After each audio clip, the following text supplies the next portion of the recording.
Hello పిల్లలు, ఈరోజు మనము తెలుగు వర్ణమాల గురించి తెలుసుకుందాం.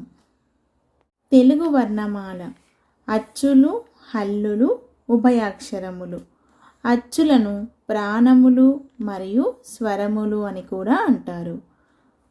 ఆ, ఈ, ఉ, రు, ఈ, ఓ వీటిని హ్రస్వములు అని అంటారు. ఆ, ఈ, ఊ, రు, ఏ, ఓ వీటిని దీర్ఘములు అని అంటారు. ఐ, ఔ వీటిని ప్లుతములు అని అంటారు. మీరు ఈ విధంగా ఆ, ఆ, ఇ, ఈ, ఉ, ఊ, రు, రు, ఏ, ఐ, ఓ, ఔ ఈ విధంగా రాసుకున్నట్లయితే మీరు చాలా సులభంగా వీటిని గుర్తుపెట్టుకోవచ్చు. నెక్స్ట్ హల్లులు. క, ఖ, గ, ఘ, ఇన, చ, ఛ, జ, ఝ, ఇని,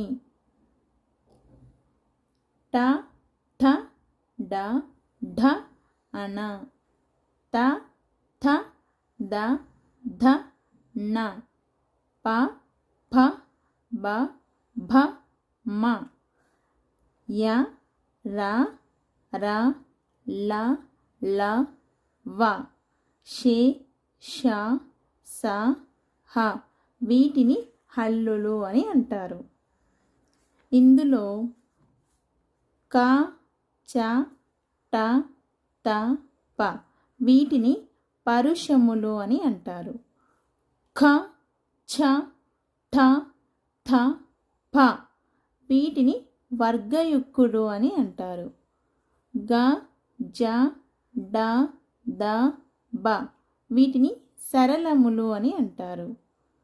ఘ, ఝ, ఢ, ధ, భ వీటిని వర్గయుక్కులు అని అంటారు. ఞ, ని, న, న, మ వీటిని అనునాసికములు అని అంటారు. య, ర, ర, ల, ల, వ వీటిని అంతస్థములు అని అంటారు. షే, ష, స, హ వీటిని ఊష్మములు అని అంటారు. తరువాత ఉభయాక్షరములు. మనకు 3 రకాల ఉభయాక్షరములు ఉన్నాయండి. సున్నా, అరసున్న, విసర్గ. సున్నని నిండు సున్న, పూర్ణ బిందువు అని కూడా అంటారు. అరసున్నని అర్ధ బిందువు, ఖండ బిందువు అని కూడా అంటారు. విసర్గ. ఇప్పుడు ఈ అచ్చులు, హల్లులు, ఉభయాక్షరముల యొక్క వివరణ చూద్దాం. హ్రస్వములు అంటే ఒక మాత్రాకాలంలో ఉచ్చరించబడే అక్షరాలను హ్రస్వములు అని అంటారు. మాత్ర అంటే కనురెప్పపాటు కాలం. అంటే ఏమొస్తాయి హ్రస్వములు? ఆ, ఈ, ఉ, రు, ఏ, ఓ వీటిని హ్రస్వములు అని అంటారు. తర్వాత దీర్ఘములు అంటే 2 మాత్రల కాలంలో ఉచ్చరించే అచ్చులను దీర్ఘములు అని అంటారు. దీర్ఘములు అంటే ఏమొస్తాయి? ఆ, ఈ, ఊ, రు, ఏ, ఓ వీటిని దీర్ఘములు అని అంటారు. ప్లుతములు. ప్లుతములు అంటే 3 మాత్రల కాలంలో ఉచ్చరింపబడు అచ్చులను ప్లుతములు అంటారు. ప్లుతములు అంటే మనకు 2 అక్షరాలు ఐ, ఔ వీటిని ప్లుతములు అంటారు. తర్వాత పరుషములు.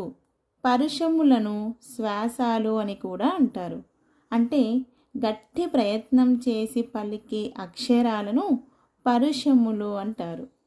క, చ, ట, త, ప ఇవి పరుషములు. తర్వాత వర్గయుక్కులు. వర్గములో ఉండే ఒత్తు అక్షరాలను వర్గయుక్కులు అంటారు. వర్గములు అంటే కచ్చట తపలు, గజడ దబలు వీటిని వర్గాలు అంటారు. వాటికి ఒత్తు చేసి పలికే వాటిని వర్గయుక్కులు అంటారు. మనకు మొత్తం 10 వర్గయుక్కులు ఉన్నాయి.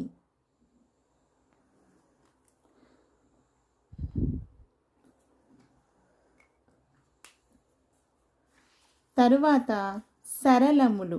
సరళములను నాదాలు అని కూడా అంటారు. అంటే తేలికగా లేదా కొంచెం మాత్రమే ప్రయత్నం చేసి పలుకబడే అక్షరాలను సరళములు అంటారు. అంటే ఏమొస్తాయి? గజడ దబలు సరళములు. 5 అక్షరాలు సరళములు ఉన్నాయి. తరువాత అనునాసికములు. నాసికము అంటే ముక్కు అని అర్థం. అంటే ముక్కు సహాయంతో పలికే అక్షరాలను అనునాసికములు అంటారు. అంటే 5 అనునాసికములు ఉన్నాయండి. అవి ఇన, ఇని, అన, న, మ. ఇవి అనునాసికములు. అంటే ఇవి ఇన, ఇని, అన, న, మ. ఈ 5 అక్షరాలని అనునాసికములు అంటారు. తరువాత అంతస్థములు. అంతస్థములు అంటే ఊష్మములకు స్పర్మములకు మధ్యన ఉండే అక్షరాలని అంతస్థములు అంటారు. అంటే ఇవన్నీ కూడా కా నుంచి మా వరకు ఉండే అక్షరాలన్నిటినీ స్పర్మములు అంటారు. ఇవి ఊష్మములు. వీటికి మధ్యలో ఉండే అక్షరాలని అంతస్థములు అంటారు. యా, రా, అర, ల, ల, వ. ఈ 6 అక్షరాలని అంతస్థములు అంటారు. అంటే వీటికి ఈ ఊష్మములకి మధ్యన ఉండే అక్షరాలు. తరువాత ఊష్మములు.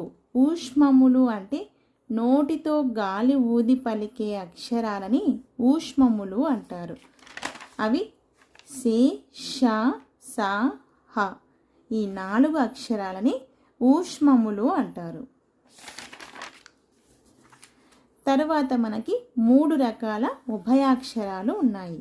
సున్నా, అరసున్నా, విసర్గ. ఉభయం అంటే అర్థం 2 అని. ఉభయాక్షరాలు అవసరాన్ని బట్టి అచ్చుల సహాయంతో కానీ హల్లుల సహాయంతో కానీ పలుకబడతాయి కాబట్టి వీటిని ఉభయాక్షరాలు అంటారు. ఎప్పుడూ కూడా ఈ సున్నా, అరసున్నా, విసర్గని అచ్చులతో కలిపి కానీ లేదంటే హల్లులతో కలిపి కానీ మనం రాస్తాము. అందుకని ఇవి ఉభయాక్షరాలు. ఇదండి ఇవాల్టి వీడియో. ఈ వీడియో కనుక మీకు నచ్చినట్లయితే లైక్ చేసి సబ్స్క్రైబ్ చేయండి. Thank you for watching.